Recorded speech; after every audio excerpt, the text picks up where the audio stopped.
She stole my fiancé and my life. The dark family secret I discovered days before the wedding. I found myself, a 28-year-old woman, caught in the midst of a family betrayal that felt like it was ripping my life apart from the inside out. My 26-year-old sister, Emily, was just days away from her wedding, a day that should have been a celebration of love and unity. But instead, it was turning into a nightmare I could never have anticipated. And standing at the heart of this unraveling was my boyfriend of 2 years, Lucas, a man I thought I could trust with my heart and my soul. It started with the smallest of things, the kinds of things that you almost brush off, thinking they're nothing more than your imagination. I began to notice how Emily would react when Lucas was around, her laughter just a bit too loud, her glances lingering a bit too long. She'd laugh at every joke he made, even the ones that weren't really funny. At first, I tried to convince myself that maybe she was just happy, caught up in the whirlwind of her upcoming wedding. I wanted to believe that her behavior was harmless, a reflection of pre-wedding excitement and nothing more. But the subtle touches started to become more frequent, her hand on his arm during family dinners, a brush against his shoulder as she squeezed past him. The kind of touches that felt far too intimate, too charged, to be simple gestures between siblings-in-law-to-be. I could feel an uneasy tension every time we were in the same room, and it began to eat away at me. I wanted so badly to be wrong, to chalk it up to nerves, but something about it felt so painfully real. One night, after yet another family gathering where Emily had been particularly forward, I decided to confront Lucas about it. We were sitting in our small living room, the soft light casting a shadow across his face, making it hard for me to gauge his reaction as I started to speak. "Lucas," I began, my voice hesitant, "have you noticed how Emily has been acting around you lately?" He looked at me, his brow furrowing in genuine confusion. "What are you talking about?" I took a deep breath and began to recount what I'd observed. The lingering looks, the laughter, the unnecessary touches. He listened, but his expression shifted from confusion to something else, a sort of defensiveness that made my stomach twist. "I think you're overthinking it, babe," he said with a dismissive wave of his hand. "She's just excited about the wedding. It's harmless." I wanted to believe him. I wanted to convince myself that I was reading too much into things, that it was just my own insecurities getting the better of me. But as the days passed, Emily's behavior didn't change. If anything, it seemed to intensify. She found endless excuses to be near Lucas, to ask for his help with wedding details that she could have easily managed on her own. It felt like she was constantly trying to pull him into her orbit, and every time it left me feeling more unsettled. Then, one evening at a family barbecue, things took a turn I couldn't ignore. I'd gone inside to grab something from the kitchen, and when I returned to the backyard, I found Emily and Lucas standing in a secluded corner, speaking in hushed tones. They were standing so close that their bodies were practically touching.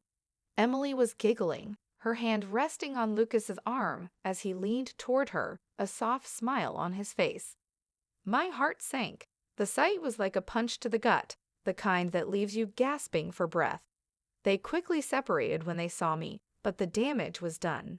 I could feel anger bubbling up inside me, a fierce, unyielding anger that made me want to scream. Later that night, I confronted Lucas again. This time, there was no holding back. "Lucas, I saw you with Emily tonight," I said, my voice trembling with a mix of anger and pain. "I saw how close you were standing, how she was practically throwing herself at you." He looked at me, exasperated. "For the last time, there's nothing going on between us," he said, his tone clipped. "She's your sister, for God's sake. I'm just trying to be polite." "Polite?" I repeated, my voice rising. "Lucas, she's been flirting with you nonstop, and you're just standing there letting it happen." His face hardened, and for a moment, I saw a flash of something in his eyes, annoyance, maybe even anger. "What do you want me to do? Push her away every time she gets too close? she's family. I could feel tears stinging my eyes as I tried to make him understand. I want you to set boundaries, Lucas. Make it clear that you're not interested in anything beyond friendship. Is that so hard? He sighed, running a hand through his hair.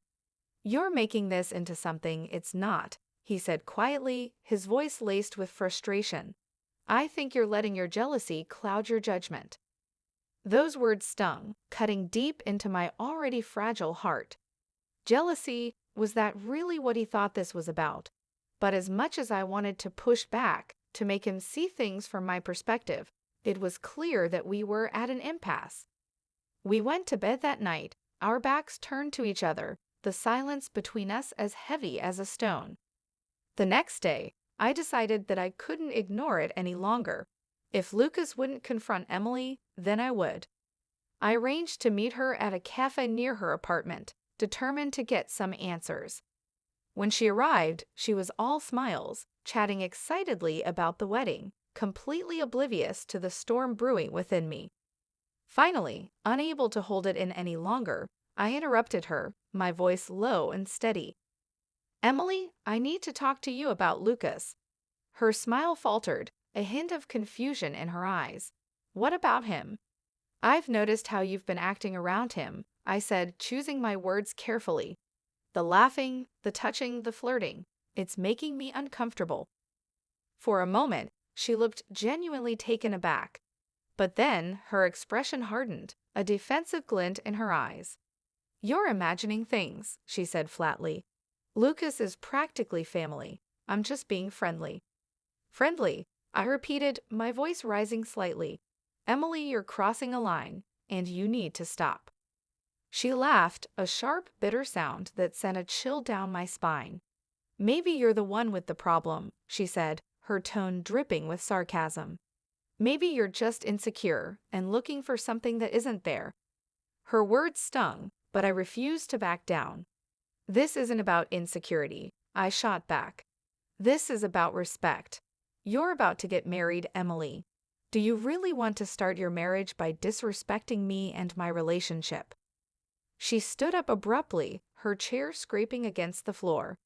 I don't have to sit here and listen to this, she said, her voice cold. If you can't trust me, that's your problem, not mine. With that, she stormed out, leaving me alone, my heart aching with a mix of anger and sadness.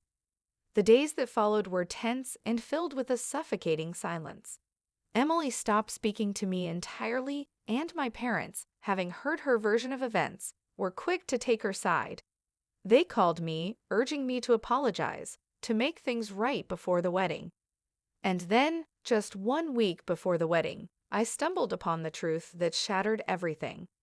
I had gone to my parents' house to try to smooth things over, but as I approached the front door, I heard voices coming from the garden. Curious, I walked around to the side of the house and froze. There, hidden behind a large plant, were Emily and Lucas, locked in a passionate embrace. Her arms were wrapped around his neck, his hands resting on her waist, their faces close as they whispered to each other. The world seemed to blur around me, my vision clouded by a red-hot rage that threatened to consume me. I stepped forward, my voice trembling with fury. What the hell is going on here? They jumped apart, guilt written all over their faces. Lucas stammered, trying to explain, but his words only made me feel more betrayed. I trusted you, I choked out, tears streaming down my face. Both of you, and this is how you repay me. Emily tried to apologize, but I couldn't bear to hear her voice. Without another word, I turned and walked away, leaving them standing there, their shocked faces burned into my memory.